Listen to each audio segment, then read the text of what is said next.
at the World Forum for Democracy. It's the second day and we're moving towards the close. And with me is an Irish senator. Just introduce yourself, please. I'm Senator Alice-Mary Higgins from Ireland. Now, you were a keynote speaker in a lab conference that discussed the issue of big data, millennials and elections. Just talk us through the main points of your presentation, please. So today we were focusing really around the question of how do you marry the need to engage, the importance of engaging people and the role social media has in engaging people and linking people from both online engagement and offline engagement, translating, for example, social media engagement into engagement with the political process. So that was one of the debates. But the other issue we were looking at is the question of how big data is increasingly trying to shape not only the content of debate, but the way debate happens, the kinds of debate we have, and the role there might be for regulation in that. So, for example, we really are looking at the question of how increasingly big data is used around the targeting of false messages, the role of bots, the role of provocateur sites, which financially benefit, for example, through mechanisms like AdSense, and how they are contributing, and of course what's been happening in America in terms of polarizing perspectives, in terms of driving a dynamic which creates partisan walls rather than, in fact, opening debate, and which encourages a greater division and a lack of actual exchange or plural perspective. Now, Senator, you were in the room. You heard from experts who told us all about the importance of social media platforms and the influence that they're having, and we've seen that. A case study was the United States and even the French election this year. As a working politician, how worried are you by the ability of social media to almost take the politics away from you?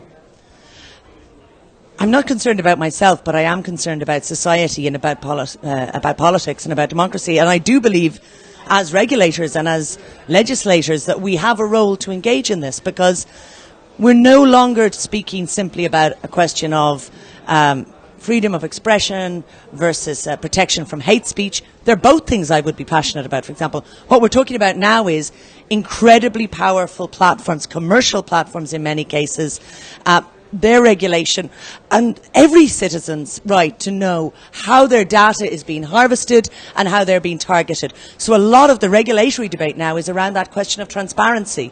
For example, the push, a bill which is proposing honest ads in America, the case that has been taken by Spain to say we need to look at how data is being harvested and is consent really being given to the use that data is then put to. That's a very high-profile case that's been taken in Spain.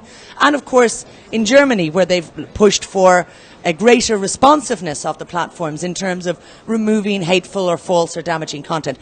So, you know, as legislators, it's difficult, but we are now trying to enter that sphere and see how can we responsibly engage and regulate and make sure that this space is accountable. And for individuals, I think transparency is the key. Transparency of data, transparency of algorithms.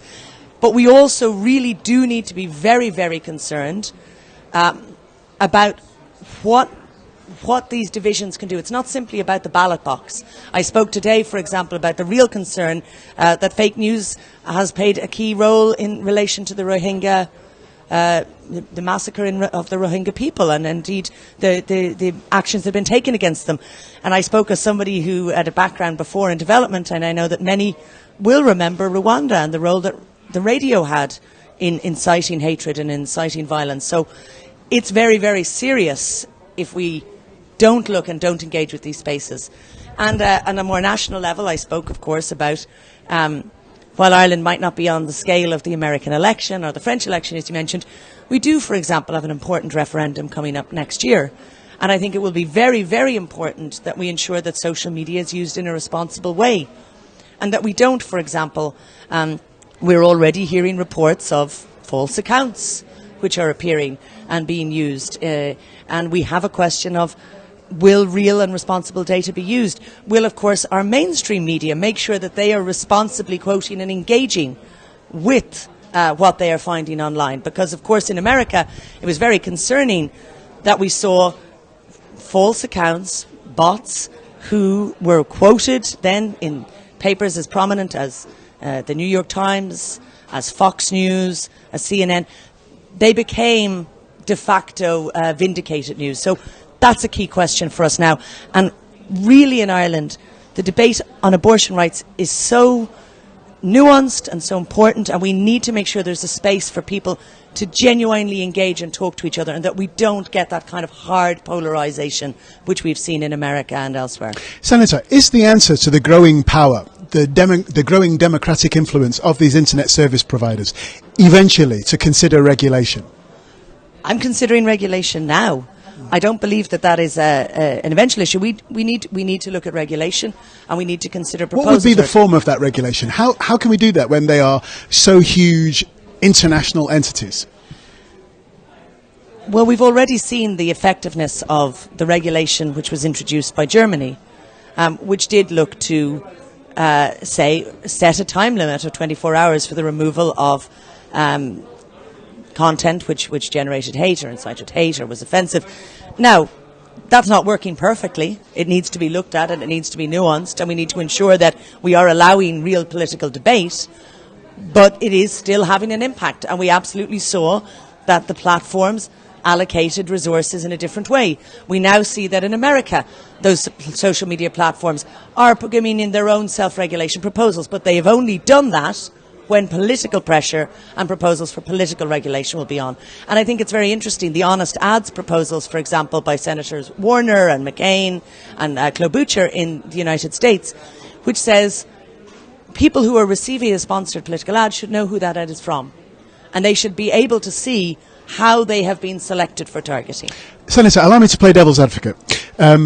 Social media platforms, they do have influence. We are now in the era of sharing. People do feel empowered if they send to their friends and family stories that are interesting about changes in their local environment or in their country. However, social media platforms don't deliver people to their ballot box and force them to put crosses in the appropriate square. So there may well be people who listen to what you say and say, you're speaking as a politician, and in fact you're overstating the concerns around social media. How do you respond to that? I would say I'm speaking as a citizen, and my background is 20 years in civil society advocacy. I'm quite new to the Senate. I came in last year, and I'm a member of the Civil Engagement Group, specifically coming in because we want to engage civil society with the political processes and with the democratic processes. So my loyalty is to the transformation and the constructive debate and transformation of society. That's not simply a polarised position, and I wouldn't clarify. I think a lot of politicians are not coming from that perspective. So the danger is real and present. It's not simply a matter of the danger. I would say the responsibility is real. The responsibility is real. It's not simply that we will move into a sphere of into a data sphere where all big data is being exchanged. We do have a responsibility to engage with that. And I was very clear as well. It's not simply about regulating the platforms. There is a responsibility on governments to also make sure that they are transparent and fair in how they deal with citizens' data. That's vital, because we have seen, for example, in China now, there is real pressure by 2020 to look at citizen rating. Citizen rating whereby, for example, your contact with somebody who is regarded as problematic, who has a low rating, will affect your rating. Again, that serves in that exact same way as those accounts we saw coming out of the Russian farm, to encourage people not to engage with dissenting perspectives, not to engage with different views. It's again a move that would divide and reduce debate.